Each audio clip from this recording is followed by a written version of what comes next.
All right, let's talk about one of the greatest stories ever told, the Trojan War. You know it, right?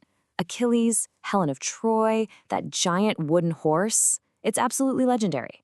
But here's the question that's been bugging people for thousands of years. Is any of it actually true? For the ancient Greeks, this wasn't just some cool story. They believed it was their history. It was a huge part of who they were. But for us, looking back across 3,000 years, trying to separate the facts from the fantasy, well, that's a whole different ballgame. So, was it a real historical war? And how could we possibly find out? Well, we're going to tackle this like a big detective case. We're going to follow the clues from three totally different places: the myth itself, the evidence buried in the ground, and some long-lost documents from a forgotten empire. Okay, let's get into it. So first things first, let's start with a story everyone thinks they know. And right away, here's a surprise. Homer's famous epic, the Iliad, doesn't actually tell the whole story of the Trojan War, not even close. The Iliad only covers a few super dramatic weeks in the 10th and final year of the war. The complete story, which we've pieced together from other old poems, starts way earlier. It kicks off with a divine beauty contest, of all things, which leads to the kidnapping of Helen, the most beautiful woman in the world. And that one act? It launches 1,000 ships, sparks a brutal 10-year siege, and gives us everything from the rage of Achilles to the trick of the Trojan horse and the final fiery end of Troy. It's an incredible story. But is that all it is? Just a story? To figure that out, we've got to trade the poetry for pickaxes. Our next piece of evidence comes from archaeology.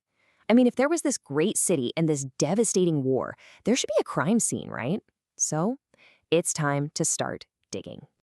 Our first detective on the scene is this guy, Heinrich Schliemann. He was a rich businessman who was totally obsessed with proving Homer's stories were real. So he goes to this hill in Turkey called Hisarlik and just blasts this huge trench right through the middle of it.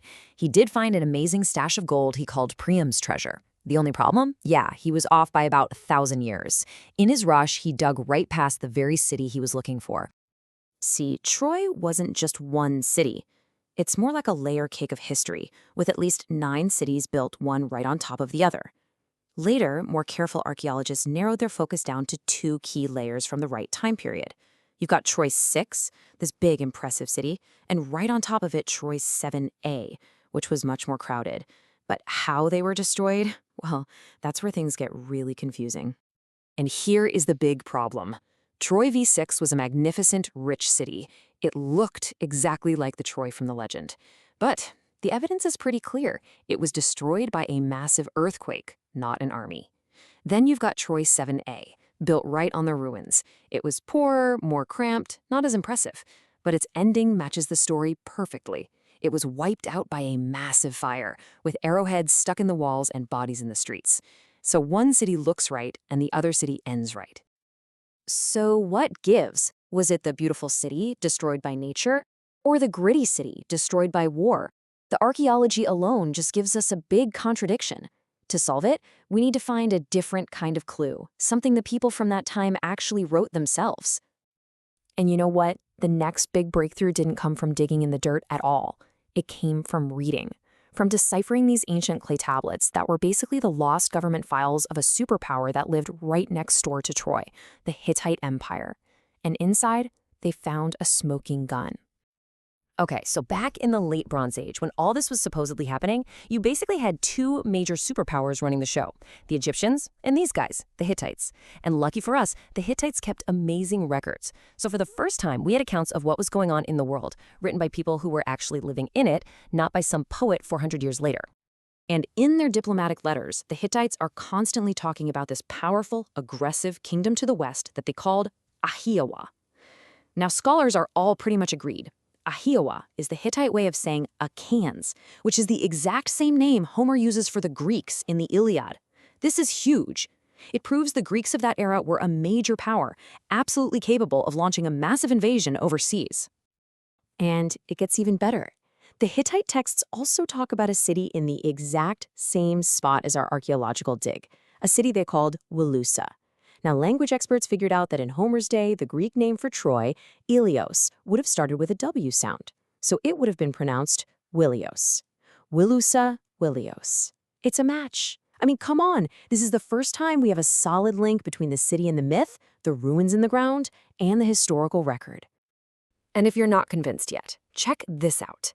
They found an actual treaty written on a clay tablet between the Hittite king and the king of Wilusa of Troy. And what was the Trojan king's name? Alexandru. This is a stunning match for Alexandros, which in the Iliad is the other name for Paris, the prince who supposedly started the whole war. And then we get this, the knockout blow, a diplomatic letter from the Hittite emperor to the king of the Achiyawa, the Greeks. He's trying to smooth things over, and he refers back to a past conflict they had, specifically a conflict fought concerning the matter of Wilusa. This isn't poetry, folks. This is a top-level government document admitting that there was a real war between the Greeks and the Trojans over the city of Troy. So the evidence is pretty clear. There was a real place called Troy or Wilusa, and there was a real war fought over it. But that just opens up a new mystery. How did that real, probably messy, political conflict turn into this epic story of gods, heroes, and a giant wooden horse?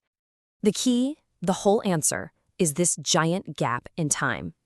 See, not long after this war, around 1200 BCE, the whole world just collapsed. The big empires, the Hittites, the Mycenaean Greeks, they all vanished. And in Greece, writing itself was lost. For 400 years, what we call the Greek Dark Ages, the story of the Great War against Troy, was only kept alive by word of mouth, passed down by singers and storytellers. Think of it like the longest game of telephone in history. All the complicated political reasons for the war, those get simplified into a much better story about a stolen queen. A whole bunch of different battles and raids over years, that gets mashed together into one epic 10-year siege. The storytellers weren't trying to be historians. They were entertainers, and they were shaping a messy past into a powerful, timeless story. This process of telling and retelling is probably how all the gods and monsters got in there too. And you know what? It gives us a brilliant solution to our earlier puzzle, the puzzle of the Trojan horse and our two different Troys. Okay, so this is where it all clicks into place. Remember, the storytellers had two real but conflicting memories. First, the memory of that grand city, Troy 6, being destroyed by a huge earthquake. Second, the memory of the later city, Troy 7a, being destroyed in a long war. Now, the Greek god of earthquakes was Poseidon, and what was his most important symbol? The horse. So, over 400 years of retelling, the two memories merged. The cause of the first city's destruction, the earthquake, the work of the horse god, became a poetic metaphor for the method of victory in the Second War. A real natural disaster gets transformed over the centuries into the legendary Trojan horse. So you see, the real story of the Trojan War isn't about whether every single detail in the Iliad is factually correct. It's the story of how a damaged history, the broken memories of a real war and a real societal collapse, was transformed by generations of storytellers into a foundational myth that gave the ancient Greeks a shared heroic past.